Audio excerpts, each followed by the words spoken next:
तो एलएसी पर चीन सेना के अभ्यास के बीच आर्मी के एयरफोर्स पर चीन का बयान सामने आया है। तो एक तरफा आर्मी चीफ और नरवणे ने सीमा पर सेना की स्थिति की जानकारी दी है। तो वही वायुसेना प्रमुख और जैसे ही भदौरिया ने लद्दाख की सीमा पर दौरा किया है, तो आर्मी चीफ ने कहा है कि भारत अपनी सीमा पर एक तरफा बदलाव की अनुमति कभी नहीं देगा। तो साथ ही हमारा प्रयास रहेगा कि अप्रैल 2020 की तरह दोनों सेनाओं की यथास्थिति बहाल रहे। तो नरवणे ने कहा कि साफ किया है कि जैसे ही भारत की उत्तरी सीमा से लगे हुए इलाके में महत्वपूर्ण क्षेत्रों में हमारे जवानों का नियंत्रण पहले जैसा नहीं बना हुआ है। तो उन्होंने आगे कहा कि पूर्व लद्दाख में हमारी सेना चीन के साथ दृढ़ता और बिना तनाव के बार बढ़ाए मोर्चे पर जुटी हुई है। तो किसी आपत्ति की स्थिति में निपटने के लिए हमारा पास पर्याप्त जवान मौजूद है।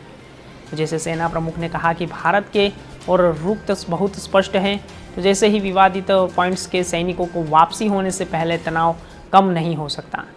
तो इस बीच वायुसेना के प्रमुख और एयर चीफ मार्शल और भदौरिया के शुक्रवार को लेह पहुंचे थे। तो चीन सीमा से लगे हुए सैन्य क्षेत्रों का दौरा किया।